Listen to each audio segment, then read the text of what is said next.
Bonjour, ici votre journaliste mode préféré. Non, je rigole, je suis juste une petite meuf qui adore critiquer, juger, analyser, regarder tout ce qui se passe dans le monde du fashion. Donc c'est parti, on y va.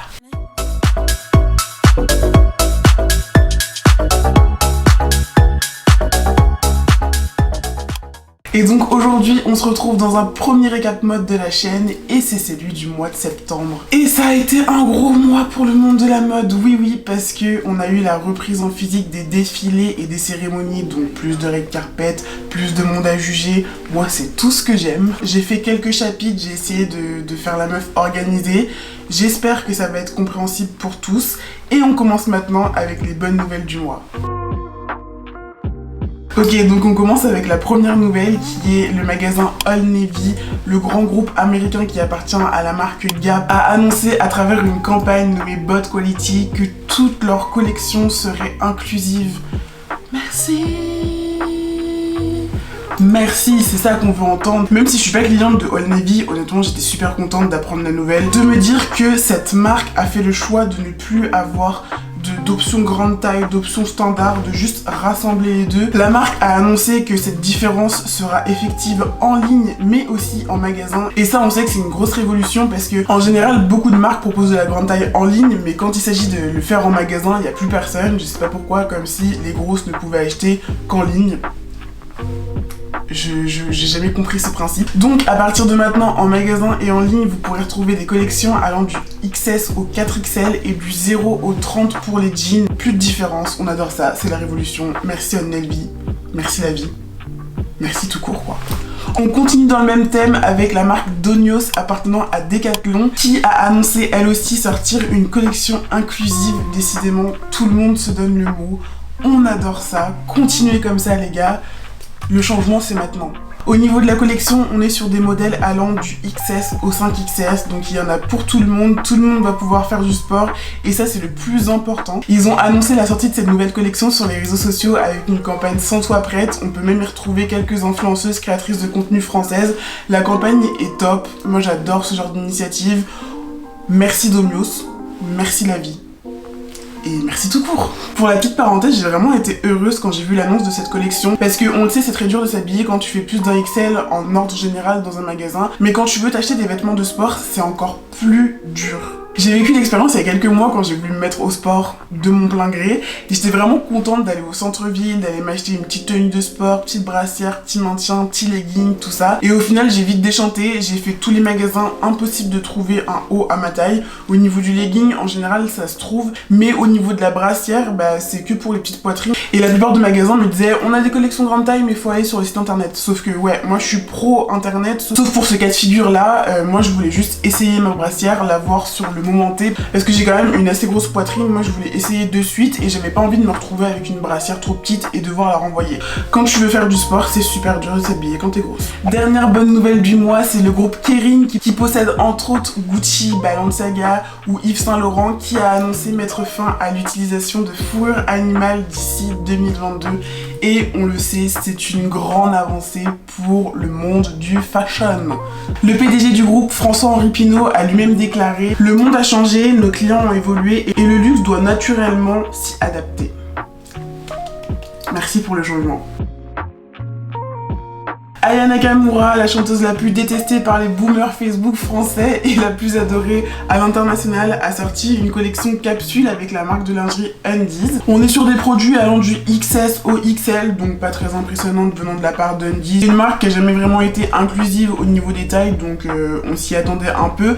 Par contre, ce que j'ai beaucoup aimé, c'est que sur cette campagne, on voit énormément de mannequins racisés et ça fait du bien aux yeux. Merci Aya. Je pense que c'est l'une de ses demandes et ça se ressent. J'ai été checker la collection et honnêtement c'est vraiment cute, c'est abordable au niveau prix, c'est même des pièces que je pourrais acheter si éventuellement il y avait ma taille, mais en tout cas merci Aya de faire rayonner la femme noire dans l'industrie de la lingerie. Autre collaboration, et cette fois-ci c'est pour la marque H&M. Tous les ans le groupe propose une collaboration avec un artiste ou un designer ou une autre marque, et cette fois-ci la marque va sortir une collection capsule avec l'une des pionnières de la mode qui a d'ailleurs fêté ses 100 ans cette année. Il s'agit de l'iconique Madame Iris Apfel, une des pionnières de la mode. Au niveau de la collection, tous les détails n'ont pas été dévoilés, ils ont juste annoncé cette collaboration et les pièces devraient sortir d'ici 2022, mais en tout cas j'ai vraiment hâte de voir ce que ça va donner. Dernière collaboration du mois, il s'agit de la collaboration entre le chanteur Lil Nas X et Jean-Paul Gaultier. Décidément, Jean-Paul Gaultier, on le voit encore plus depuis qu'il a pris sa retraite. Ça me fait tellement rire, on dirait mon père quand il a pris sa retraite et qu'il travaillait encore plus que quand il était à l'emploi. Bah là c'est exactement la même chose. Donc cette collaboration, elle est née pour la sortie de l'album du chanteur Lil Nas X Montero. C'est une collaboration dans un effet un peu satanique pour rester dans le thème de l'album de Lil Nas X. Honnêtement, c'est pas pour manquer de respect au travail qui a été fait derrière, mais je trouve ça super moche. Je pense que l'effet recherché était too much, je peux comprendre, sauf que là ça vire au cheap. Donc c'est une collaboration pour moi qui ne passe pas trop. Comme je vous l'ai dit juste avant, ce mois-ci a été la reprise des Fashion Week en physique et des cérémonies en physique, et qui dit cérémonie dit red carpet, aka la partie la plus intéressante de la cérémonie, parce que on peut critiquer les looks. Je vous ai déjà fait 2 vidéos, dont une sur les VMAs et une sur le Met Gala que vous pouvez retrouver sur la chaîne, mais là je vous ai pioché quelques petits looks qu'on a vu passer lors de diverses cérémonies et j'avais envie de les mettre de l'avant. On a eu le Festival international du film de Venise qui s'est déroulé du 1er au 11 septembre et j'étais obligée de parler de notre star, de notre étoile montante du cinéma qui nous a éblouis dans une robe signée Balmain, j'ai nommé Zendaya. Zendaya, elle a fait sensation dans cette robe Balmain moulée sur elle, effet mouillé. C'était juste sublime à voir. Et entre parenthèses sur Zendaya, j'ai l'impression qu'on est en train d'assister à l'ascension d'une nouvelle star, d'une nouvelle icône du cinéma, parce que déjà on la voit de partout, parce que c'est une très bonne actrice, et parce que j'ai l'impression que Zendaya, ça va devenir une des pionnières du cinéma dans, je sais pas, peut-être dans 20 ans, tu vois. Mais là, on assiste vraiment au début de sa carrière. En mode, ça a été une enfant Disney, elle a pris le chemin positif, parce qu'on sait, les enfants Disney, c'est soit tu finis dans la merde, soit tu prends le droit chemin. Elle a pris le droit chemin. Là, elle fait beaucoup de films, beaucoup de très bons films, avec de très belles prestations. Et je sais pas pourquoi, mais je sens que quand on aura 50, 60 ans, parce que Zendaya, elle est du même âge que moi, et je pourrais dire, moi je l'ai vu grandir, cette petite, hein, je l'ai vu grandir... La semaine dernière s'est déroulée la cérémonie des Emmy Awards qui récompense les meilleures séries télévisées et je vous ai sélectionné quelques petits looks que je voulais mettre de l'avant. On commence avec l'actrice Angela Bassett qui nous a proposé une robe sublimissime, je sais même pas si ça se dit, mais en tout cas c'était super beau, de la marque Greta Constantine. Je trouve que cette femme a énormément de charisme et elle fait partie des personnes qui peuvent porter n'importe quoi, je trouvais ça toujours beau. On continue avec Nicole Byer, habillée en Tristan Siriano. Regardez-moi cette coupe, cette couleur, ces matières, cette mise en beauté. Tout est là. C'est typiquement le genre de robe que j'aimerais bien porter un jour dans ma vie, juste pour me dire ouais j'ai porté une robe de tapis rouge, tu vois. L'actrice Anya Taylor-Joy nous a éblouis dans une robe Christian Dior. Magnifique, ça lui allait parfaitement bien. Je trouve que cette personne, elle a une prestance incroyable, un énorme charisme. Je sais pas si vous avez regardé la série Le Jeu de la Dame, mais c'est impressionnant. Elle peut porter de la merde que ça sera mis en valeur, quoi. J'aimerais être ce genre de personne qui peut porter n'importe quoi, mais t'as tellement de prestance que vas-y, c'est beau sur toi, quoi. Billy Porter nous a fait du Billy Porter, pas trop de commentaires, je trouve ça cool, j'adore. C'est simple, mais à la fois ça reste à son image. Et enfin, on a l'artiste Dan Levy qui est venu dans un ensemble Maison Valentino, j'adore, c'est trop beau. Cette couleur est magnifique, cette coupe lui va parfaitement bien. Et ce jeu de blazer, jupe, pantalon qui casse un peu le code du genre, j'aime beaucoup cette proposition. Ouais, parce que j'aime bien décerner des prix. Je pense qu'un jour j'aurai ma propre cérémonie d'ailleurs. J'ai pas encore défini le thème, mais je vous tiens bientôt au courant.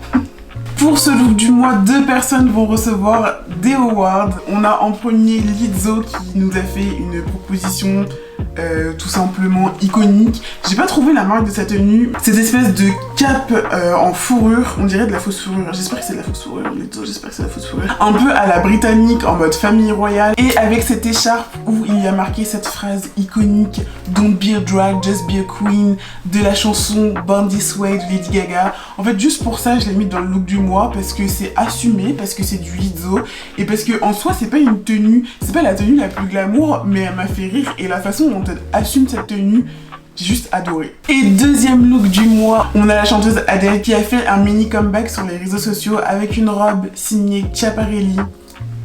Un bonbon, un bijou. C'était magnifique. J'aime beaucoup le fait d'avoir une robe assez cintrée, sobre, noire et qu'on mise tout sur les épaules et le décolleté. Donc Adele, je te dédie cet award.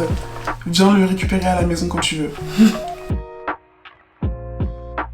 Ok, on va passer au plus gros morceau de la vidéo, la Fashion Week qui a repris en physique ce mois-ci. On a commencé par New York, puis Milan. Et cette semaine, et d'ailleurs c'est pas fini au moment où je tourne la vidéo, à la Fashion Week parisienne. Je vais pas passer en vue tous les défilés parce que déjà d'une, je les ai pas tous vus et de deux, ça serait beaucoup trop long. Mais je voulais souligner quelques petits trucs que j'ai vus et que j'avais juste envie de vous en parler.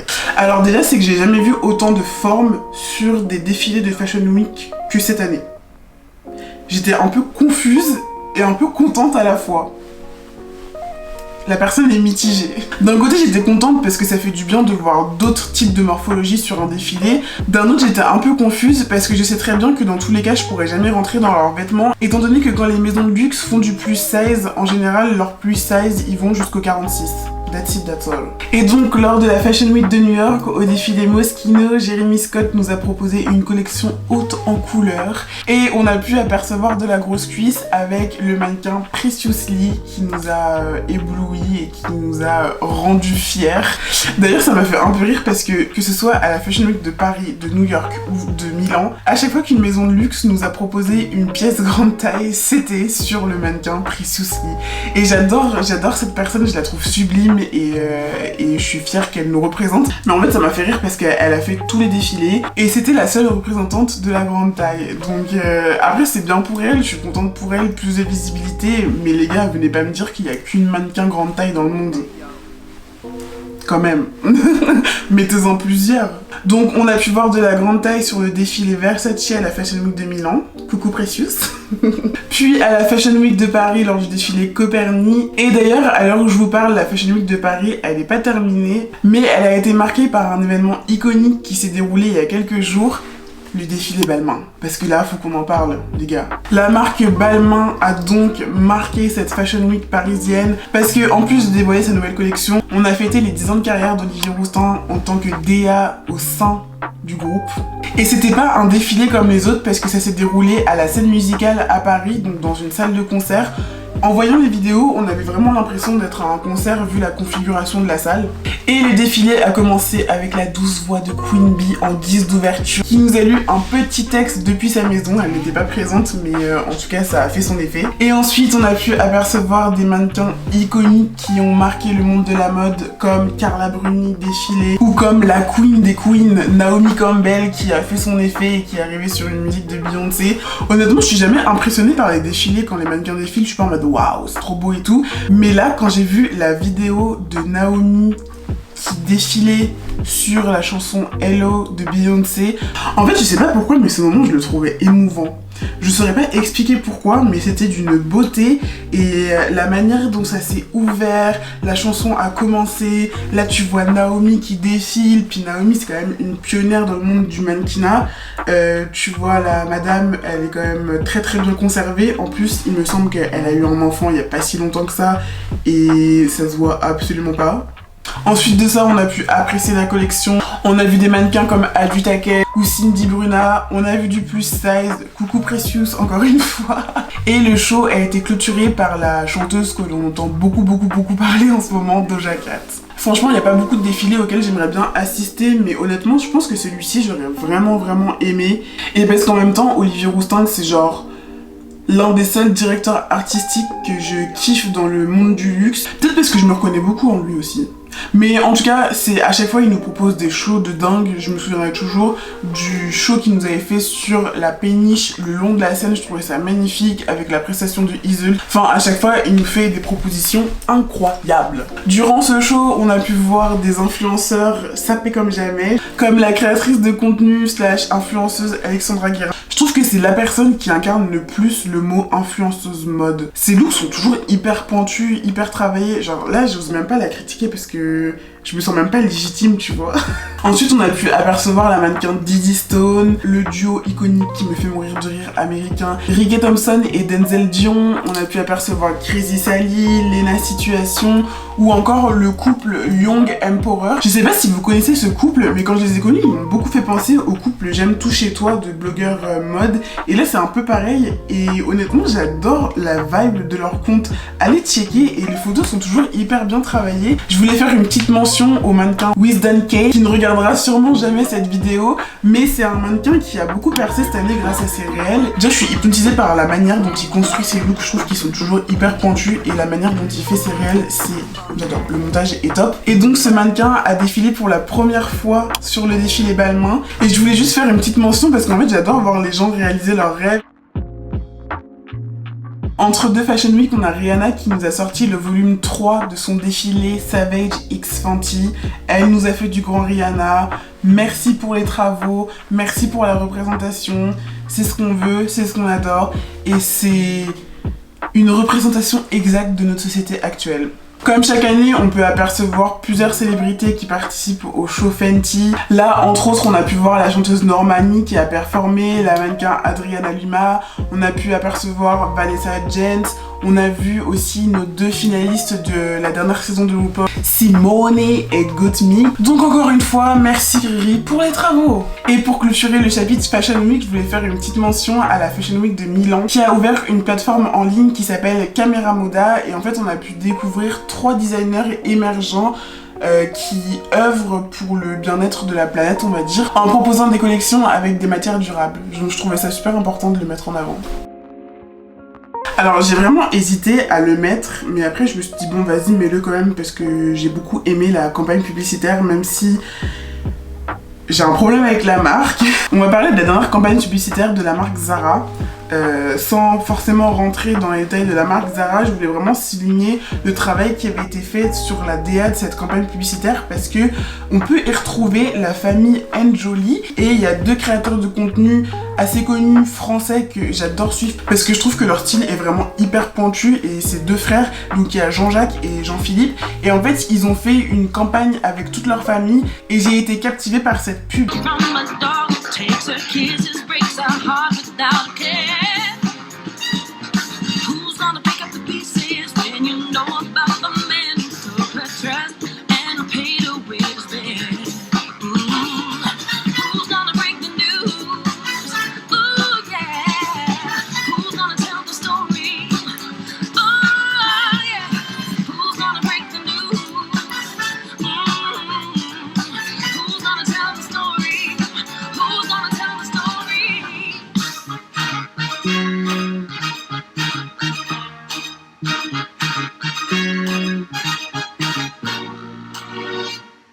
Il y a vraiment une vibe à la Wes Anderson derrière et j'ai vraiment aimé. Et on finit ce récap mode avec la découverte du mois. Il s'agit de Géralda Barros, c'est une créatrice de contenu qui vient du Mans et en fait je l'ai découvert parce qu'elle fait beaucoup d'upcycling et je suis tombée sur une de ses vidéos où elle upcyclait un survêt Adidas, ça m'a grave intriguée, je suis partie sur sa page et j'ai commencé à voir ce qu'elle faisait et je trouve ça super cool parce que on adore ce genre d'initiative et j'aime beaucoup ce qu'elle fait. Donc c'est la découverte du mois. C'est ainsi que je conclus cette première vidéo récap mode. Alors qu'est-ce que vous en avez pensé? Moi j'aime trop faire ce genre de vidéo en mode petit récap du mois. Je pense que j'en ferai une tous les mois ou si jamais il y a des mois qui sont pas intéressants, peut-être que je combinerai plusieurs mois. Mais en tout cas, n'hésite pas encore une fois à me dire ton avis en commentaire. Moi, je vous fais des bisous, puis je vous dis à bientôt.